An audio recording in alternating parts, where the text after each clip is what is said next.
Ayon sa mga taga-baryong nakakakilala kay Dudut, lihim ang pagkatao nito para sa kanila.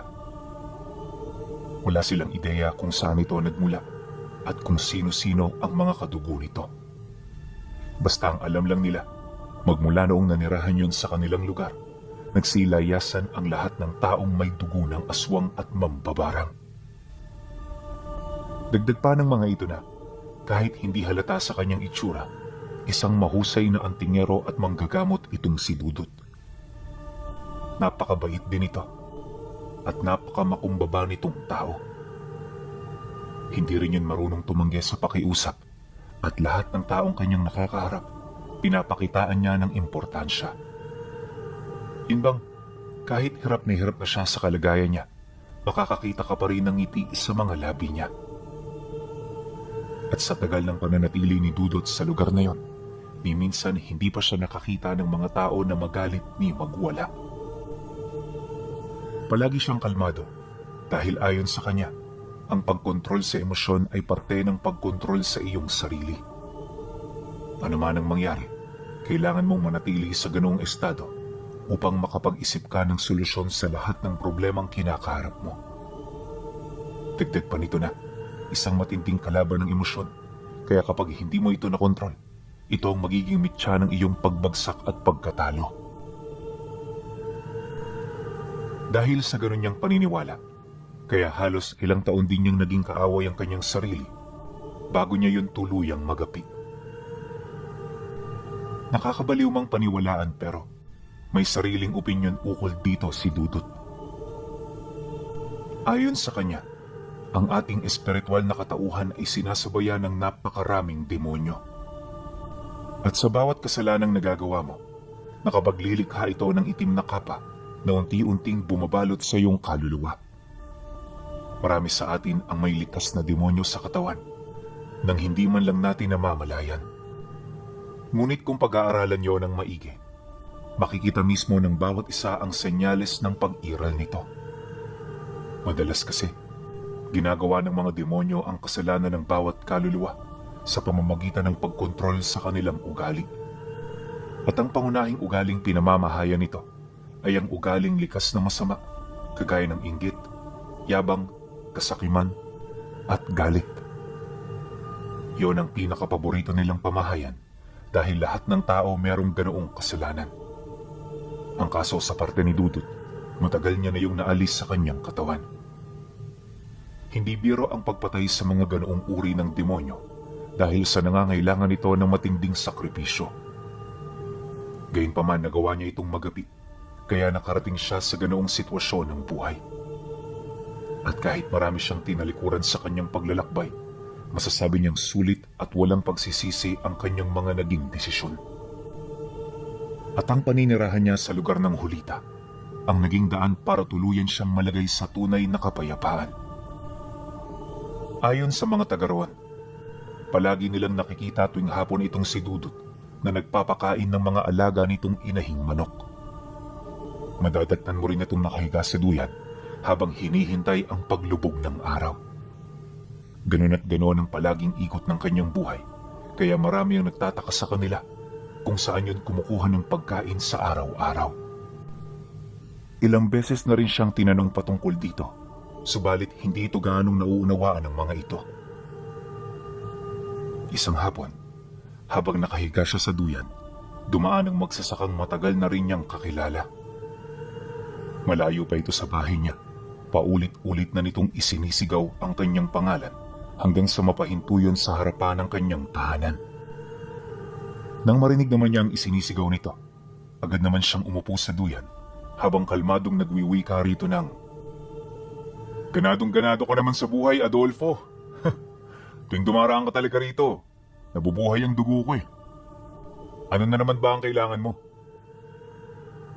Nang marinig naman yun ng magsasaka, tsaka naman yun sumagot sa kanya ng, "Wala naman, Dudut. Gusto lang kitang istorbohin. Nga pala, may mga dala ko ritong kamote. Kumuha ka na." Dahil sa sinabi nito, agad naman siyang lumabas para tumugon. Paglapit niya sa sinasakyan nitong kalabaw, masaya pa silang nagkausap bago yun tuluyang umalis. Ngunit lingid sa kanyang kaalaman, yun na pala ang huling pagkakataon na masasaksihan niya itong buhay. Kinabukasan, di pa man tumitilaok ang manok, nagimbal siya sa kaguluhang daladala ng mga taong tumatakbo sa labas ng kanyang bahay. Napakadilim pa ng paligid pero maya't maya na yun sa pagsigaw na parabang merong nangyayaring hindi kaaya-aya. Dala ng kuryosidad, dali-dali naman siyang lumabas para matingnan ang kasalukuyang nangyayari. May mga tao na rin siyang tinanong noon, pero sa sobrang pagmamadali nito, hindi siya nito gaanong napansin. Kaya naman nang mapagtanto niya ito, sapilitan niya ng hinarang ang ilan sa kanyang mga kakilala. Sakto naman noon na dumaan ang kapatid ni Adolfo, kaya agad niya itong kinumpronta para malaman ang totoo. Paghinto naman ito, dito na yung nagsimulang umiyak habang naghahabol ng hininga. At kahit hindi pa man yun nagsasalita, ramdam na niya na merong nangyari sa kaibigan niya. Ilang minuto pa ang lumipas, mangiyak-ngiyak yung tumitig sa kanya habang nagsusumbong. Patay na ho si kuya, kaya kami ngayon tumatakbo dahil yung katawan niya nawawala. Nakita ng mga pamangkin ko ang ulo niya na nakasabit sa labas ng bahay gamit ang tali ng baboy. Wala itong mga mata, tapos may marka ito na simbolo sa noo. Hindi na namin alam ang nangyayari, pero alang-alang sa kanya, hahanapin namin ang katawan niya. Pagkarinig niya sa sinabi nito, bigla niya yung nabitawan dala ng pagkagulat. Yung wisyo niya, animoy tumigil ng ilang minuto para pag-isipan at unawain ang lahat ng naririnig nitong detalye. Maya-maya pa, nang bumalik na ang kanyang wisyo, wala na sa kanyang harapan ang kapatid nito. Kaya naman imbis na manatili pa roon, dali-dali na rin siyang tumakbo patungo sa bahay nila Adolfo. At nang marating niya ang lugar na yon, bumungad sa kanya ang mga taga roon na nakapalibot sa bahay nito. Nagsisikumpulan na din ang pamilya nito habang mamatay-matay sa kakaiyak ang mga naulila. Paglapit naman niya sa lugar, siya na ang kusang nag-alis ng ulo. Hindi naman siya pinigilan ng pamilya, lalo pat kilala nila kung sino siya. Matapos niya yung makuha, marahan niya yung inilagay sa upuan bago ito tuluyang balutin ng puting tela. Matapos nun, mahinahon niyang kinausap ang pamilya nang sa gayoy kahit papaano maibsa ng pagdadalamhating nararamdaman ng mga ito. At para na rin hindi magaksaya ng oras ang mga naghahanap, mariin niyang inilahad na hindi na makikita ng mga ito ang nawawala nitong katawan. Kung hindi kasi siya nagkakamali, isang mabangis na aswang ang pumatay kay Adolfo. Wala siyang ideya sa motibo nito, pero naniniwala siya na kaya nangyari ang pagpatay ay dahil sa wala na ring pagpipilian ang mga nilalang na umatake. Si Adolfo na lang ang pag-asa nila upang hindi sila manghina. Mariin din niyang inilahad na kahit nakakalungkot ang balitang yun, kailangan nila itong tanggapin ng buo sa kanilang puso, alang-alang sa ikakatahimik ng kaluluwa nito. Nang marinig naman ng asawa nito ang kanyang sinabi, matapang itong lumapit sa kanya nang walang kahit isang pumapatak na luha sa mga mata. At sa pagharap nilang dalawa, bigla itong lumuhod habang nagmamakaawa na sila'y tulungan.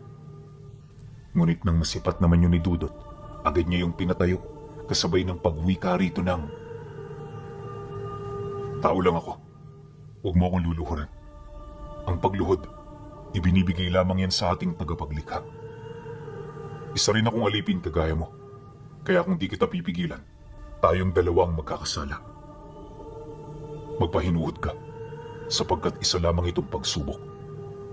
At ang pagsubok na to, hindi sa atin ibibigay kung hindi natin to kayang lagpasan." Pagkarinig ng babae sa kanyang sinabi, pilit nitong inalis ang mga luhang namumutawi sa kanyang mga mata. Nagpakita rin niya ng katapangan upang hindi masilayan ang mga anak niya na siya ay nanghihina. At pagkatapos ng kanilang pag-uusap, agad nang umalis itong si Dudot. Ipinaubaya niya sa mga kadugo nito ang sitwasyon para naman magawa niya ng maayos ang kanyang parte. At hanggat maaari, iniwasan niyang ipaalam sa iba ang kanyang binabalak. Wala rin siyang nais na malaman ng mga ito ang kanyang gagawin, sa kadahilan ng tuwing may tinutulungan siya, ang Diyos lang ang nais niyang makaalam sa kanyang mabubuting gawa. Pagbalik niya sa kanilang tahanan, taimtim siyang nanalangin bago niya simula ng paghahanda. Pagpatak ng hapon, nang maisaayos na niya ang mga sulo at damit na kanyang dadalhin, nagmamadali naman siyang umalis. Malawak ang lugar ng Hulita Pinuno, ngunit nakakasiguro siya na hindi pa nakakalayo ang nilalang na may gawa nito. Alam din niya na nakatira lang din yun sa kung saan, dahil sa pamilyar ito sa pasikot-sikot sa kanilang baryo. Sa pagpapatuloy naman ng kanyang paglalakad, maigi niyang pinakiramdaman ang buong paligid. Ang kaso lang, habang tumatagal na sinusundan niya ang mga bakas sa hangin, napapansin niya na parang pilit itong itinatago ng nilalang na nakatunog sa kanya. Dahil dito napangiti lang naman siya habang nag-uusal ng mga buhay na salita. Paglapat niya ng puder sa kanyang katawan, kinuha niya sa dala niyang sisidlan ang isang gintong singsing na may tampok na mutya. Ayon kay Dudut, na ang kinuha niya noong mutya ay tinatawag niyang hiyas ng pinya. Isa itong uri ng bato na nakuha niya sa korona ng pinya matagal na panahon na ang nakakalipas. Bago niya yun nakuha, makailang beses siya nitong dinalaw sa panaginip na parabang siya ang napili nitong magmay-ari sa tangan nitong abilidad. Hindi naman yung tinanggihan ni Dudut. Gawa ng bilang binata pa noon, hindi niya maipagkakaila na nahuhumaling siya sa mga ganoong uri ng pagtawag. Kaya naman hindi pa sumasapit ang panahon ng Samantha, walang patid na niya yung hinanap. Yun nga lang, hindi niya ito mahagilap hanggang sa sumapit ang Biyernes Santo. Dagdag pa niya na, kung espiritual na kapangyarihan ng pag-uusapan, walang taglay na gano'n ang mutsyang yun, dahil ang abilidad nito nakatuon sa pagtuntun. Sa oras na hawak niya ang mutya, kahit wala siyang pinagkuhanan ng marka ng nilalang, basta kilala niyang namatay, mahahanap niya ang bakas ng nilalang na pumaslang sa biktima. Yun lang ang nag-iisa nitong abilidad, ngunit sa kabila nun, malaki ang naitutulong nito sa kanya. Sa pamamagitan kasi ng hiyas ng pinya, walang kahit ni isang nilalang ang may kakayahang magtago sa kanya. Basta desidido si Dudut na mahanap ito, kahit saang lupalupayo ng mundo magtago, malalaman at malalaman niya ito. Matapos naman niya itong suotin, agad niyang naramdaman ang tamang direksyon patungo sa pinagtataguan nito. Nang masipat naman niya ito, di na siya nagdalawang isip na ito ay sundan hanggang sa makarating siya sa karatig baryo. Papasapit na ang gabi nang makarating siya roon, ngunit sa kabila nito hindi pa rin siya huminto para magpahinga. Bandang 8:00 na ng gabi, nang marating niya ang tahanan ng nilalang, ilang milya ang layo sa sentro. Nasa liblib na lugar din ito, at kung hindi siya nagkakamali, yon ang pinakadulo ng baryo. Habang dahan-dahan niyang tinatahak ang daan papalapit, muli siyang nagdasal ng taimtim, kasabay ng pagkuha niya sa isa pang singsing. Kagaya ng nauna, meron din yung tampok, pero hindi ito mutya ng pinya. Ayon kay Dudut, na ang ikalawang singsing na kanyang suot ay ang tampok ng mutya ng sinukuan. Hindi yun uri ng hiyas, bagkus isa itong tumigas na maliit na buto ng sinukuan. Ang ganoong mutya ay kumokontrol sa anino, na siya namang kabilang sa isa sa mga pangkumbate niyang gamit. Dagdag pa ni Dudut na kapag hawak niya ito, kaya niyang paralisahin ang kanyang kalaban nang hindi nito nahahawakan. Wala ring epekto sa mutya kung araw man o gabi, dahil hanggat may anino, epekto ang abilidad nito. Matapos naman niya yung suoting, muli siyang nagsambit ng mga dasal bago niya kunin ang pinakahuling mutya na kanyang nais gamitin. Hindi niya pinangalanan ng mutya, pero ayon sa kanya, lason ang pangunahing abilidad nito. Lahat ng gamit na kanyang mahahawakan, magkakaroon ito ng lason na siya namang wawasak sa kanyang kalaban. At ang mga nilalang natatamaan ng kanyang armas, makakaranas ng matinding kalbaryo sa loob ng 3 araw bago yun tuluyang bawian ng buhay. Yun ang nais niyang mangyari upang masigurong magtitiis ito at mapagbabayaran ang karumal-dumal nitong ginawa sa taong malapit sa kanya. Matapos naman niya yung maisuot, tsaka pa lamang niya hinugot sa bewang ang daladala niyang latigo. Paghataw niya nito sa lupa, agad niyang tinawag ang pangalan ng nilalang, dahilan para mapilitan itong lumabas sa lugar kung saan yun namumugaran. Paglabas nito ng pugad, agad nitong ibinuka ang malalapad nitong pakpak na siya namang naging sanhi para magpakita sa kanyang harapan ng anino nito. Nang masipat naman yun ni Dudut, agad niya yung inapakan kasabay ng puwersahang pagbagsak sa lupa ng nilalang. Dahil dito agad naman yung nagpumiglas, ngunit sa kasamaang palad wala na itong kontrol sa mismong katawan nito. Paulit-ulit na rin yung nagtanong sa kanya ukol sa kanyang ginawa, pero hindi niya yun sinagot. At imbis na patagalin pa ang sitwasyon, minarapat niyang hatawin ito ng 1 beses ng latigo.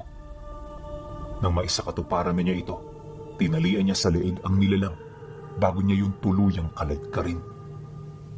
Pagbalot naman ng dala niyang tali sa leeg, agad naman itong nanumbalik sa orihinal nitong anyo. Nang mapansin naman yun ng nilalang, halos hindi nito maipagkakaila ang matinding gulat sa mga nararanasan niya. Hoy! Paano mo ito nagagawa? Paano mo ko sa pilitang napapabalik sa tunay kong anyo? Magsalita ka, Antingero. Ano ang ginagawa mo? Paulit-ulit na wika ng nilalang habang pilit na nagpupumiglas. Ngunit makalipas lang ang ilang minuto, unti-unti na itong nanghina hanggang sa mawala na yon ng lakas para kumilos pa. Nang maramdaman niyo ni Dudut, tsaka pa lamang niya yun sinimulang hilahin. At sa buong magdamag, wala siyang ibang ginawa kundi ang umusad. Halos ilang oras din silang naglakad bago niya narating ang pagmamay-ari niyang kubo sa isang liblib na parte ng kakahuyan, ilang kilometro ang layo sa kanyang tahanan. Nang maipasok na niya sa loob nito ang nilalang, minabuti niya munang hayaan ito upang sila'y makapagpahinga. Di na rin niya yung pinag-aksayahan ng oras para itali, lalo pat alam niya na tumalab na ang laso na dulot ng kanyang mutya. Pagsapit ng 6:00 ng madaling araw, muli niya itong kinaladkad papalabas ng kubo. Alam niya na hindi ito naapektuhan ng araw dahil sa estado nito, nasisiguro niya na hindi yon pangkaraniwang aswang. Nang maiupo niya na ito sa labas ng bahay, nasipat niya yung panay na ang pagsusuka ng dugo. Halos tumirik na rin ang mata ng nilalang dahil sa taas ng temperatura nito. Lupaypay na rin ang buo nitong katawan, kaya naman may mga pagkakataong nagkukusang bumagsak ang ulo nito sa mesa. Di naman niya yun gaanong pinapansin, lalo pat parte ito ng plano niya. Ilang minuto pa ang lumipas, nang medyo magkaroon na ito ng malay, minabuti naman niyang tanungin ito ng pahapyaw. Bakit mo pinatay ang taong yun? Anong kasalanan nun sa'yo? Nang marinig naman ng nilalang ang kanyang sinabi, halos panay ungo lang ang naisasagot nito. Marahil inakala ng nilalang na maaawa siya, pero nang masipat yun ni Dudut, walang kaabog-abog siyang kumuha ng kutsilyo, sabay tarak sa gitna ng palad nito. Uulitin ko. Ano ang rason mo sa pagpatay sa taong yon? Sumagot ka! Dahil hindi ako ng tipo ng tao na may mahabang pasensya. Pagkasambit niya ng mga kataga, muli niyang binawi ang kutsilyo, sabay linis sa dugong kumalat dito. Ang nilalang namang sinaksak niya, halos mamatay-matay na sa kakaungol dahil sa tindi ng sakit na naramdaman nito. Gayunpaman, nanatili itong walang lakas para gumawa ng kahit na ano. Maya-maya pa, nang medyo mabagay na nito ang sakit na nararamdaman niya, dito na yun nagsimulang magsalita. Kaya yun ginawa ng nilalang ay dahil sa maaaring napagtanto nito na hindi siya ang tipo ng tao na dapat nitong paglaruan. Wala akong rason kung bakit ko siya pinatay. Sadyang naghahanap lang ako ng pagkain noong gabing yon. At siya ang nakita ko. Patayin mo na ako, Antingero. Dahil kung hindi, masasaksihan ko kung paano ka pahirapan ng mga kadugo kong paparating. Mauna na ako sa'yo. Pero magkikita rin tayo sa lugar ng impyerno. Matapang na wika nito sa kanya habang unti-unti na itong sumusuka ng dugo. Matapos naman yung marinig ni Dudut, napangiti lang naman siya. Hindi nagtagal. Nang wala na siyang sasabihin, ibinalik niya sa loob ng kubo ang nilalang. Bago rin niya yun iwan, nagpakalat siya ng sabulag sa paligid upang masiguro na walang makakahanap sa kinaroroonan nito. Hindi nagtagal. Agad naman siyang umalis sa lugar para bumalik sa kanyang bahay. At nang makarating na siya roon, rekta niyang pinuntahan ang asawa ng kaibigan niya na kasalukuyan pa noong nagluluksa. Hangad niya na ipaalam dito ang magandang balita para naman kahit papaano maibsan ng bahagya ang nararamdaman nitong pagdadalamhati. Maya-maya pa, nang marinig ito ng asawa ng namayapa niyang kaibigan, ora mismo sumama ito sa kanya. Tahimik ang kanilang naging pag-usad dahil yung kinakasama nito napakalalim na ng mga iniisip. Di naman niya yun ganong iniistorbo, lalo pat nauunawaan niya kung bakit yun nagkakaganon. Ilang minuto pa ang lumipas, nakarating na sila sa kubo. Bago niya buksan ang pinto, mariin niyang inilahad dito na kailangan nilang maghintay ng gabi. Bago niya kasi ibigay ang nilalang sa asawa, gusto niya na maipakita dito ang mga memorya nito na may kaugnayan sa pagpanaw ng kanyang kaibigan. Nang marinig naman ng biyuda ang kanyang pakiusap, matyaga itong naghihintay. Sa loob ng ilang oras wala itong ibang ginawa kundi ang tumitig sa kawalan. Wala rin itong ganang kumain at higit sa lahat wala yung ganang makipag-usap ukol sa mga nangyari. Ramdam na ramdam niya ang bigat ng loob nito, kaya pinili niyang respetuhin ang sitwasyon. Pagpatak naman ng dapit hapon, kasalukuyan na yung nakatayo sa harapan ng pinto ng kubo. Nang lumubog na ang araw, dito na siya nagsindi ng sulok bago niya sapilitang kalagtarin ang nilalang papalabas. Pagbagsak naman ito sa lupa, agad siyang nagdasal ng taimtim bago niya kunin ang singsing na may tampok ng mutya ng Haring Engkanto. Sa pamamagitan ng mutyang yon, magkakaroon siya ng kapamahalaan sa mga elementong may kakayahang makapagpasingay ng memorya ng isang nilalang. Pagsuot niya ng singsing, agad siyang tumawag ng mga elemento na mabilis din namang dumating. At nang magkatipo na ang mga ito, agad nitong kinuha sa aswang ang memorya kung saan naroon ang namayapa niyang kaibigan. Sa pamamagitan ng abilidad ng mga elemento, nakita nila kung papaano maghikahos hanggang sa bawian na ng buhay ang kaibigan niya. Napag-alaman din niya na hindi ito bastang biniktima ng nilalang, bagkus ay napagplanuhan ito kung papaano niya yun aatakihin at papaslangin. Marahil ay meron yung likas na galit sa kaibigan niya, kaya nito nagawa ang karumal-dumal na bagay. Nang masaksihan naman nila ang memorya nito, agad siyang lumapit sa byuda para ibigay ang isang uri ng patalim na tinatawag niyang nawi. Malimit niya itong ginagamit sa ritual, pero sa mga espesyal na pagkakataon, ito rin ang ginagamit niya sa pagpatay ng kaaway. Naniniwala si Dudut na ang mga nilalang na napaslang ng kanyang nawi ay hindi makakatawid sa kabilang buhay. Malalasap din ito ang dulo na kamatayan na piling mga kaluluwa lamang ang nakakaranas. Isa yun sa pinaka-nakakatakot na kamatayan dahil sa sandali na ikaw ay mapaslang nito, lahat ng iyong memorya at katauhan ay tuluyan ng mawawala. Literal na matitigil na ang iyong pag-iral sa mundo ng mga buhay at sa mundo ng mga espiritu. Paghawak naman ng byuda sa armas na ibinigay niya, walang habas nitong pinagtatataga ang nilalang hanggang sa tuluyan ng maputol ang ulo nito. Noong una nagagawa pa nitong lumaban, pero dahil sa matinding panghihina, wala na rin yung nagawa. Para itong nakataling baboy na inuundayan ng saksak sa lalamunan. Pagsilay naman nilang patay na ito, tsaka pa lamang niya inutusang tumigil ang byuda. At sa puntong yon, dito pa lamang umagos ang napakarami nitong luha.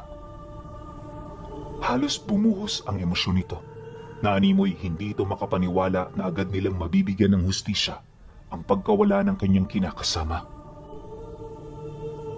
Matapos ang pangyayaring yan, dito na ito unti-unting kumalma.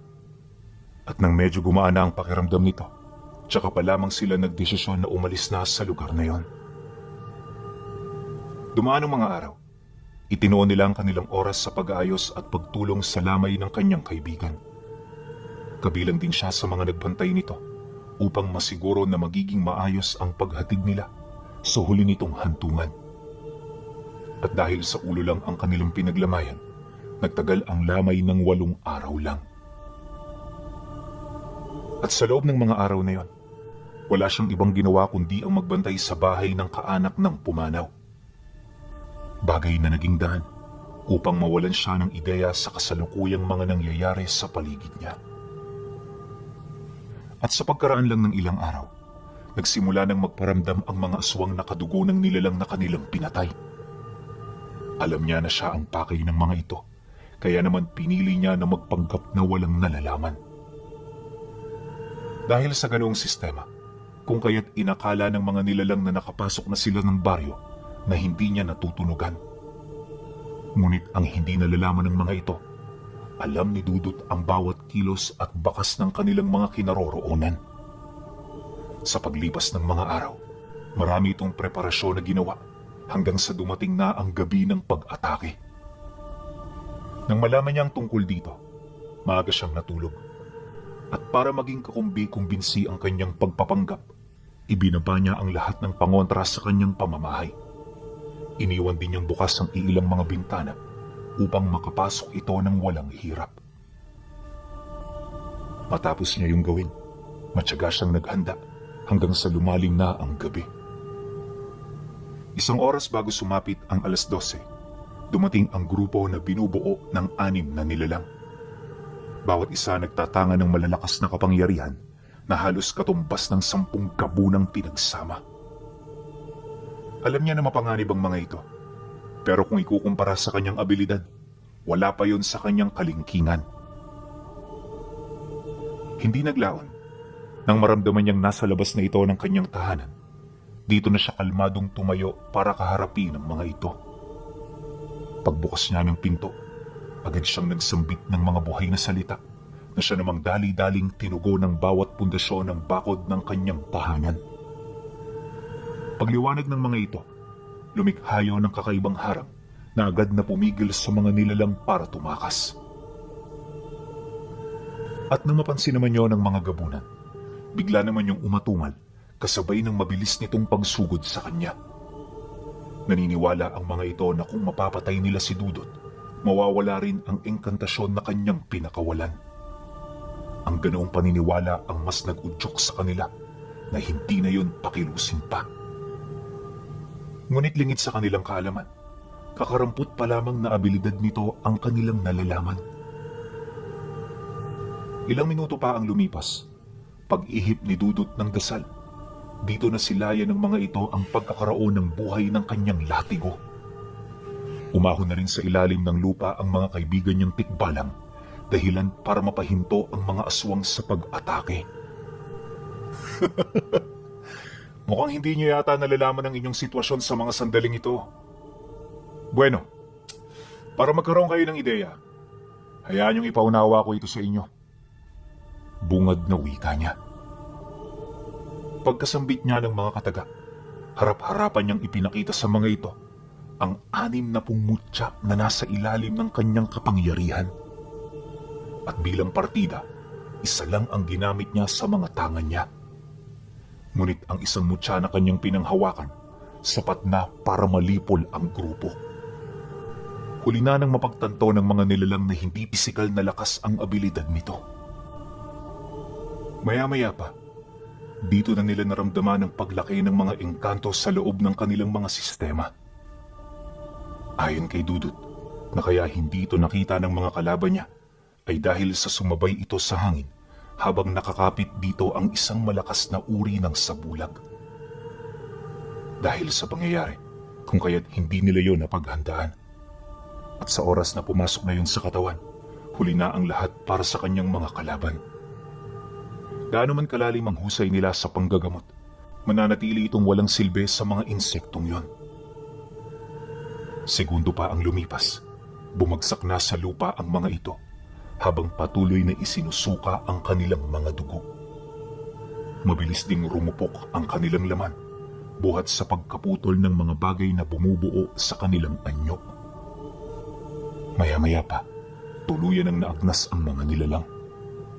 Si Dudut naman minabuti na ring pumasok sa loob ng kanyang tahanan para magpahinga. Nang mapaslang na niya ang natitirang kadugo ng pumatay sa kaibigan niya, dito na siya paunti-unting naging payapa.